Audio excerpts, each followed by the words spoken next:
Morning, guys. We're on Revelation chapter 14, and we'll be reading from verse 6. We move on from the tribulation saints and to these angels.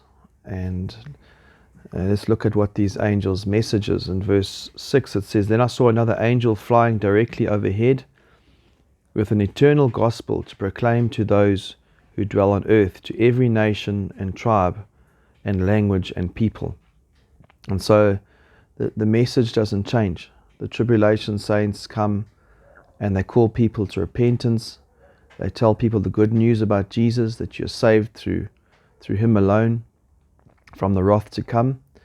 And they just, this is almost like a final statement, because these angels will fly throughout the world and proclaiming the gospel once again to a world that's completely rejected Christ, who's been sold out to the satanic system.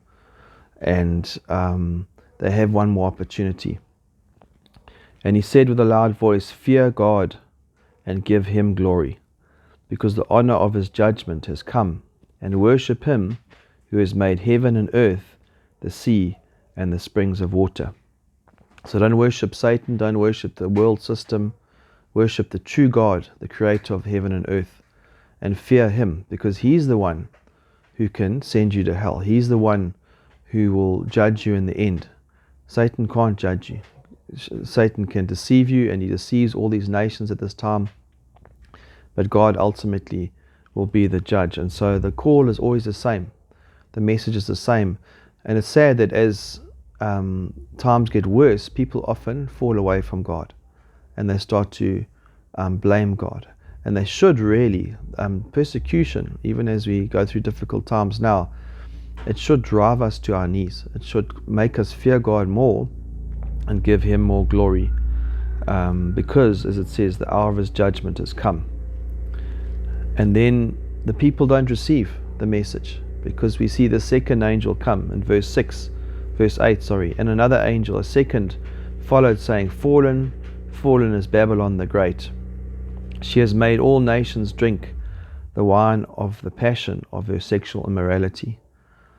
And so just as the tribulations saints come at a time when there's so much idolatry and sexual immorality, and they keep themselves pure, the rest of the world is drunk of this world system and being sucked into this sexual immorality and idolatry and all the rubbish that Satan throws at us even today. And so it's so clear we have two choices.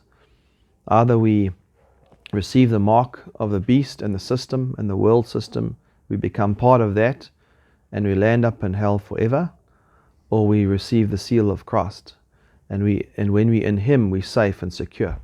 And so the angels come, they bring the message, and then the judgment, because if you don't receive Christ, then you land up in hell.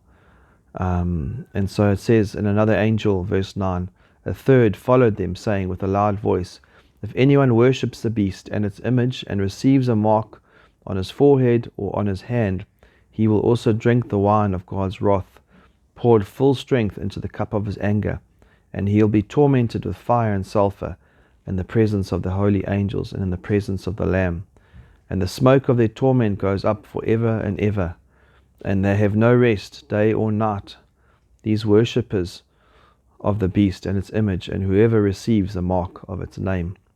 And perhaps next week we can look a bit more at what that position is in hell and what that looks like, because there's a lot here in verses 9 to 11. But I trust you have a wonderful day. God bless.